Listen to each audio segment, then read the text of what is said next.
আজ রবিবার 14ই চৈত্র 2026 সালের 29শে মার্চ। বৃষভ রাশি, বৃষভ লগ্ন, টরাস সাইনের জাতক জাতিকাদের আজকের দিনটি কিন্তু বেশ কাটতে চলেছে।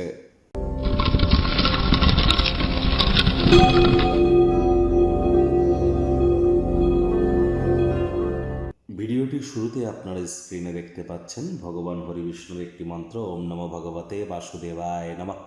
এটি আপনারা আজ 108 বার জপ করুন। এটি আপনাদেরকে বহুলাংশ উপকৃত করবে। দেখুন, রাজযোগ চ্যানেলের তরফ থেকে আপনাদের সকলকে আজ কামদা একাদশীর হার্দিক শুভেচ্ছা ও অভিনন্দন রইল। একাদশীর এই মহান ব্রত আপনারা পারলে পালন করুন, যদি না পারেন আজ সাত্ত্বিক জীবনযাপন গ্রহণ করুন, নিরামিষ খাদ্য খাবার খান, এটি আপনাদেরকে উপকৃত করবে। আজকের দিনটি ঘটনাবহুল একটি দিন। প্রথম কথা, রবিবার, আর রবি গ্রহের একটি রাশি কিন্তু সিংহ রাশি। বর্তমানে সিংহ রাশিতে কেতু গোচর করছে, আর সেই কেতু কিন্তু আজই নিজের নক্ষত্র মঘা নক্ষত্রে গোচর করবে। দুর্দান্ত একটি সংযোগ।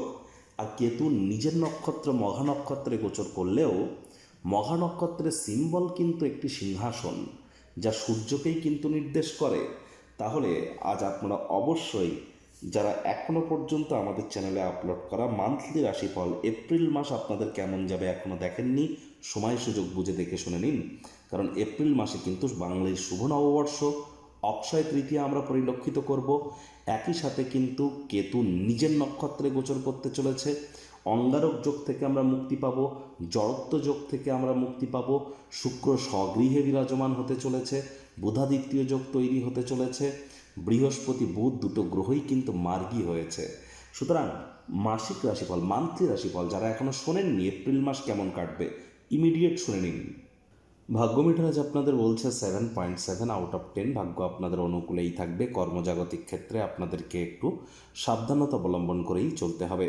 Child like attitude, sense of হিউমারের কারণে আশপাশে থাকা মানুষজনদের মনে রেখাপাত করতে সক্ষম হবেন। কায়িক পরিশ্রম হলেও দেখবেন শরীর মনে সতেজতা এবং তরতাজাই আপনারা অনুভব করবেন। অর্থগত ব্যাপারে আয় ইনকাম তো বাড়বে। নতুন উদ্যোগ পরিকল্পনার পাশাপাশি নতুন নির্মাণ কার্যের শুরুয়াত আজ করা যেতেই পারে। চাকরিজীবীদের অফিসে কম কথা বলে কাজ বেশি করতে হবে। মনের থেকে মস্তিষ্ককে বেশি দাম দিতে হবে। কোনো প্রকার অফিস পলিটিক্স বা গসিপিংয়ের অংশ যেন হবেন না। বসের কিন্তু কুনজরে আপনারা পড়ে যেতে পারেন। রাজনীতিবিদ যারা আছেন, জনসংযোগ বৃদ্ধি করুন। হার্ডওয়ার্ক, কঠোর কায়িক পরিশ্রমের কোনো বিকল্পই কিন্তু নেই। শিক্ষার্থী বিদ্যার্থীরা যে কোনো প্রকার পরীক্ষা প্রতিযোগিতায় সফলতা প্রাপ্তি করবেন। উচ্চশিক্ষার জন্য যারা বিদেশ যাত্রার কথা ভাবছিলেন, ভাগ্যদেবীও আজ আপনাদের পক্ষেই আছেন। সন্তান সন্ততি থেকে থাকলে তারাও তাদের কৃতিত্বের দ্বারা আপনাদেরকে গর্বিত অনুভব করাবে। দিনের শুরুটা কেমন হবে সেটি বড় কথা নয়, দিনের শেষ ভাগে যথেষ্ট পরিমাণে অর্থ উপার্জন করতে সক্ষম হবেন। মেন্টাল রিলিফও আপনারা প্রাপ্তি করবেন। আজ হাউস ওয়াইফরা দিনের কর্ম সম্পূর্ণ করবার পর পর্যাপ্ত সময় প্রাপ্তি করবেন। প্রেমিক প্রেমিকা, স্বামী স্ত্রী দিনটিকে যতটা সম্ভব রোম্যান্টিক করে তোলা যায় সেই প্রচেষ্টাই তো আপনাদের জারি রাখা উচিত। অবিবাহিতদের বিবাহের যোগও কিন্তু আজ থাকছে। আর যারা প্রেমে পড়েননি তাদের জীবনে প্রেমের আগমন ঘটতেই পারে। একটু প্রচেষ্টা তো আপনাদেরকেও করতে হবে, সাহসিকতার প্রয়োজন। পরিবার পরিজন, নিকটে স্থানীয় ব্যক্তিবর্গ, বন্ধু স্বজন সকলের সাথেই ভাব ভালোবাসা বাড়বে। যাদের সাথে খুব কম দেখা সাক্ষাৎ হয় তাদের সাথে যোগাযোগ করবার জন্য দিনটি দুর্দান্ত। শত্রুপক্ষ বিরোধী পক্ষ খুব একটি শক্তিশালী থাকছে না।